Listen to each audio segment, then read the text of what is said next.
Hello दोस्तों, क्या हाल चाल। मैं विपुल रक्षक में एक बार फिर आप लोगों का स्वागत करता हूं आपके प्यारे से परिवार एनवाई में। दोस्तों, बात करते हैं आज की क्लास के बारे में।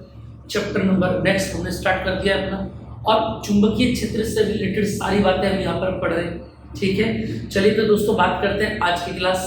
देखें, आज हम लेकर आए बेहतरीन सा टॉपिक। कल की क्लास में मैंने आपको बता दिया था कि एम्पियर के परिपथीय नियम यानी सर्किटल लॉ क्या होता है, और मैंने आपको बता दिया था लास्ट क्लास में कि याद रखेंगे आप, close integral B into D L बराबर किसका होता है, म्यू नॉट इंटू आई के बराबर होता है, और इसी का नाम क्या होता है, एम्पियर्स सर्किटल। क्लियर है बात। आज हम क्या पढ़ने वाले हैं, applications of ampere circuital law, यानी अनुप्रयोग पढ़ेंगे आज। क्या पढ़ेंगे, एप्लीकेशन का मतलब क्या होता है, अनुप्रयोग। जैसे हमने बायो सेवर्ट के अनुप्रयोग पढ़े थे, वृत्ताकार कुंडली के केंद्र पर और उसकी अक्ष पर, ऐसे ही हम यहाँ पर क्या पढ़ेंगे कि एम्पियर सर्किटल लॉ जो है ये, ठीक है, close integral B into D L equal to mu into आई।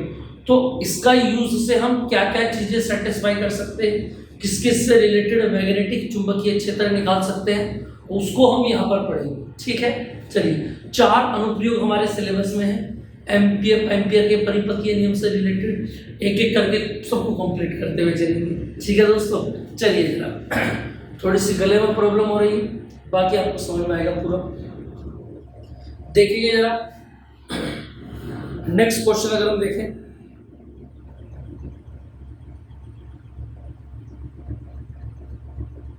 सबसे पहला क्वेश्चन आपकी स्क्रीन पर देखिए जरा। एम्पियर के परिपथीय नियम के अनुप्रयोग, और अनुप्रयोग दिए गए हैं 4। नंबर 1 देखेंगे, अनंत लंबाई के ऋजु रेखीय धारावाही तार के कारण उत्पन्न चुंबकीय क्षेत्र, यानी कोई अनंत लंबाई का तार है तो उससे रिलेटेड चुंबकीय क्षेत्र कितना होगा, ये हम निकालें। ठीक। नंबर 2, किसी बेलनाकार धारावाही के कारण उत्पन्न चुंबकीय क्षेत्र। नंबर 3, टोरॉइड के कारण उत्पन्न चुंबकीय क्षेत्र। और नंबर 4, लंबी परिनलिका के भीतर केंद्र पर चुंबकीय क्षेत्र, यानी कि सोलेनोइड। इसके बराबर में आप एक बात और लिख देंगे, सोलेनोइड।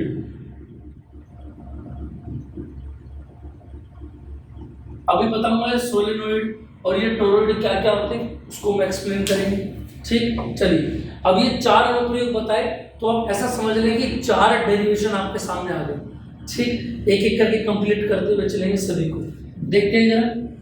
सबसे पहला पॉइंट आपको स्क्रीन पर दिखाई दे रहा होगा, इसकी पीडीएफ भी ग्रुप में आपको मिल जाएगी, घबराने वाली कोई बात नहीं। ग्रुप में ऐड हो सकते हैं बच्चे जो भी चाहते हैं हमसे जुड़ना, बिल्कुल फ्री सेवा आप लोगों के लिए। ठीक है, चलिए जरा देखें क्या दिया गया है। पहला प्रयोग, अनुप्रयोग नंबर 1, अनंत लंबाई के ऋजु रेखीय धारावाही तार के कारण उत्पन्न चुंबकीय क्षेत्र। अब डायग्राम में आपको दिखाई दे पा रहा है कि आपके पास एक तार है, ठीक है, और इस तार में कितने एम्पीयर की धारा है, आई, और यहाँ पर मैंने एक पॉइंट पी ले लिया, और इस पी के सराउंडिंग एरिया की अगर मैं बात करूं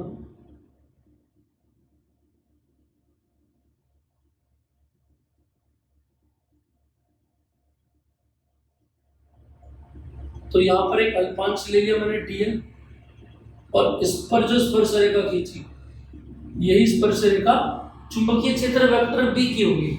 अब आप मुझे बात बताओ कि यही दिशा तो किसकी है, डीएल की, और इसी लाइन के ऊपर बी है, तो इन दोनों के बीच का एंगल 0 डिग्री होगा क्या नहीं, बताना भैया। इन दोनों के बीच का एंगल 0 डिग्री होगा क्या नहीं, बिल्कुल होगा, क्योंकि दोनों के दोनों एक ही लाइन के ऊपर है ना भाई। एंगल तो तब बनेगा जब ये लाइन खुलेगी, लेकिन इसी पर डीएल है और इस पर बी है, तो एंगल कितना हो गया, 0।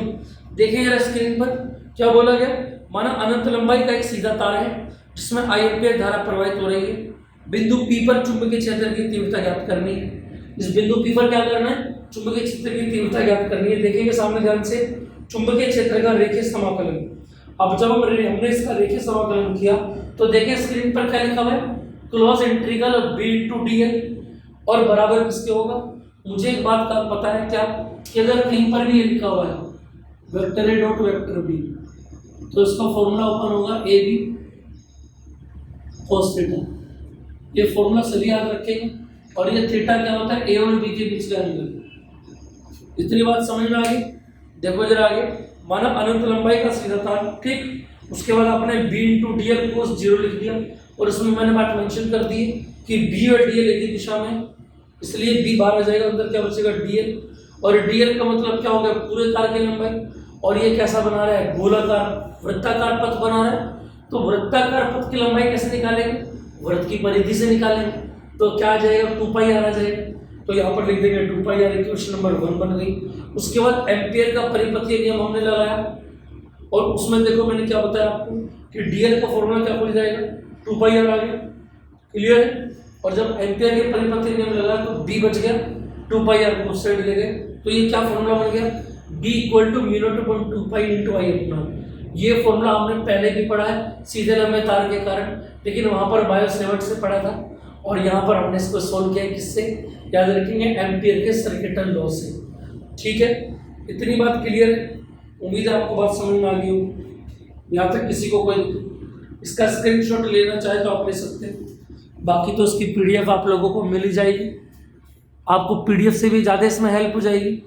ठीक है बच्चों, चलो थोड़ा सा ऑफलाइन बैच की तो मैराथन हो गई थी अभी कुछ दिन पहले, कल या परसों में, है ना। तो जब से थोड़ी सी दिक्कत गले में बन रही है, बाकी आप लोगों के साथ हम लगे रहेंगे। ठीक है, गला खराब होने इतनी बड़ी कोई परेशानी नहीं कि आपकी क्लास ना ली जाए। ठीक है, चलिए देखेंगे आगे की बात करते हैं। तो 4 अनुप्रयोग में से एक अनुप्रयोग कंप्लीट हो गया। ठीक है, अब दूसरे अनुप्रयोग की ओर चलते हैं। और दूसरा अनुप्रयोग क्या था बताना था। दूसरा अनुप्रयोग है बेलनाकार धारावाहिक चालक के कारण।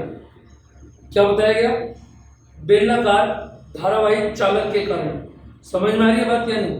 अब इस बार क्या किया आपने, एक बेलनाकार चालक तार ले लिया,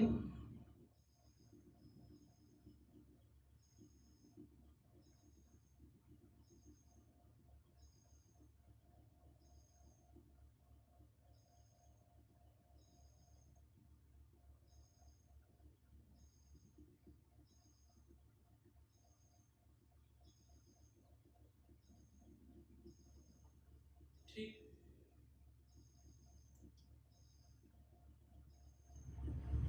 और यहाँ पर एक पॉइंट पी ले लिया। इतनी बात समझ में आ रही है कि नहीं आ रही। और इसी पर फिर दोबारा से डीएल लिया,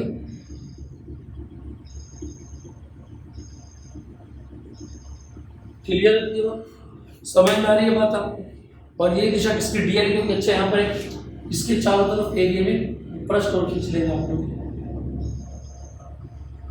है ना, तभी तो यहाँ से डीएल आएगा। क्लियर है।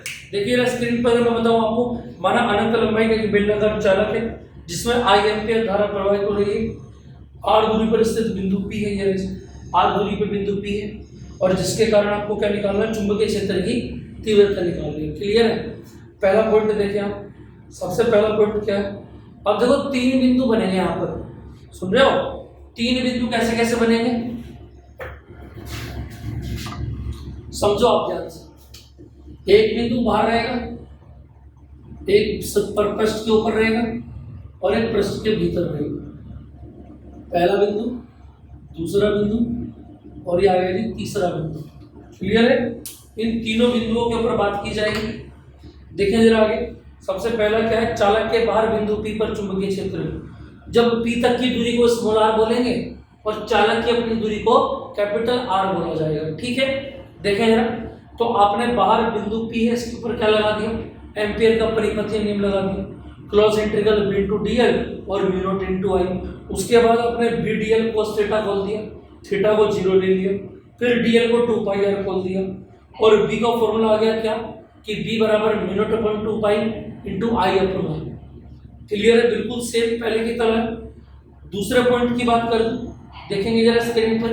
अब चालक की सतह पर निकालना, यानी दोनों के दोनों आर बराबर हो जाएंगे कि नहीं। अगर इस सतह वाले पॉइंट की बात आती है दूसरे की, तो क्या आर बराबर आर के होगा कि नहीं होगा, बोलो जरा। आ रही है कि नहीं आ रही है बस।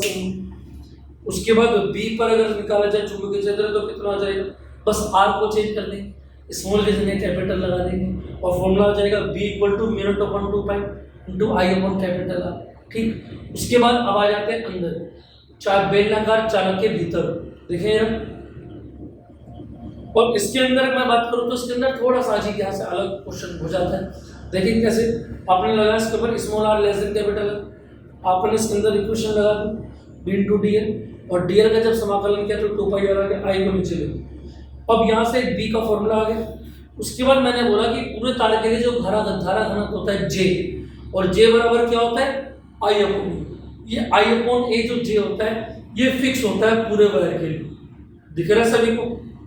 तो मैंने क्या किया, जो बाहर का तार है आर दूरी पर कैपिटल आर पर, उसके लिए जे अलग निकाल दिया, जो अंदर का आर है उसके लिए जे अलग निकाल दिया, और दोनों जे को बराबर रख दिया। देखो सबसे पहले कैपिटल आर के लिए कितना है, जे बराबर I upon pi R square, फिर स्मॉल आर के लिए जे बराबर I dash upon pi R square. धारा थोड़ी सी अलग कर देंगे दोनों की, क्लियर है क्या नहीं। और ये जो आपका आई डैश का मान निकाला, इसी आई को उठा के आपने एम्पेयर के सर्किट लॉ के अंदर रख दिया, तो यहाँ से आ गया B equal to mu not over 2 pi I R upon R square. इतनी बात समझ में आई के लिए, उम्मीद है आपको इतनी बात समझ में आ पा रही हो। तो 2 क्वेश्चन मैंने आपको कराए एम्पियर के अनुप्रयोग के, बाकी के 2 क्वेश्चन नेक्स्ट क्लास में मिलेंगे। बच्चों हमारे साथ जुड़े रहिए, मैं आपको विश्वास दिलाता हूँ कि 95 प्लस ये मेरा टारगेट है।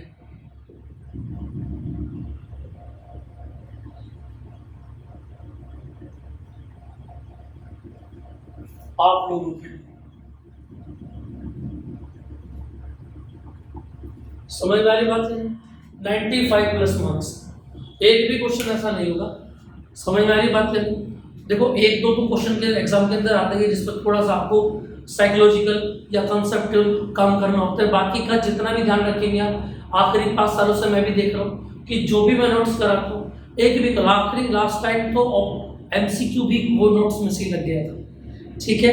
तो उम्मीद है इस बार भी बहुत अच्छे तरीके से आपको एक एक चीज़ कराई जाएगी और कराई जा रही है, और अब YouTube पे भी आपको बिल्कुल फ्री में पढ़ाया जा रहा है। तो टाइम को बिल्कुल भी वेस्ट ना करें। देखो समय बहुत कीमती है, मैं आपको बात दिला रहा हूँ, समय जो आपको देगा वो कोई आपको नहीं दे सकता, और सबसे कीमती समय होता है। चाहे तो सोना बना लो और चाहे तो सो के उसको खत्म कर लो, ठीक है। तो अपना शेड्यूल जरूर बनाएं। देखो बिना शेड्यूल के कोई काम नहीं आता, मैं फिर आपको बता रहा हूँ। जब तक आपको शेड्यूल नहीं बनाएंगे, अपना एक तरीका और तहजीब नहीं बनाएंगे पढ़ने की लिखने की, तब तक काम होने वाला नहीं। ऐसा ना हो कि कभी भी किताब उठाए कभी भी चल पड़े। एक शेड्यूल जरूर बनाएं, ठीक है। आने वाले 6 महीने बहुत ज़्यादा कीमती होंगे आप लोगों के लिए, समझ में आ रही बात यानी। और जितना भी उसमें काम आप करेंगे वो ही आपकी मार्कशीट पर छप करके आएगा, ये बात ध्यान रखना। और गलती से भी मार्कशीट पे कम नंबर आ गए ना, तो उसका जवाब जिंदगी भर आपको जहाँ पर भी मार्कशीट के कागज लगाओगे और वहाँ आपको देना पड़ेगा। समझ में आई बात। और मार्कशीट पर केवल आपका एक चांद सा चेहरा होगा, बाकी इसके अलावा कोई बात होगी नहीं। आपको कब बुखार आया, कब आपको स्नीज हुआ, कब आपको कोल्ड हुआ, कब आपका हाथ टूटा, कब आपके घर में शादी थी, इनमें से कोई भी जानकारी आपकी मार्कशीट पर नहीं आएगी। क्लियर। तो दोस्तों आपसे रिक्वेस्ट, इन सब चीज़ों को छोड़ करके बहानेबाजी थोड़ा कम करें, पढ़ाने की ओर अपने आप को अग्रसर करें, अपनी बॉडी और माइंड को किताबों की ओर लेकर के जाएं, ना कि बेकार की बातों में लेके जाएं, ठीक है। चलिए तो मिलते हैं नेक्स्ट क्लास। जय हिंद। लगे रहिए हमारे साथ और तैयारी करते रहिए।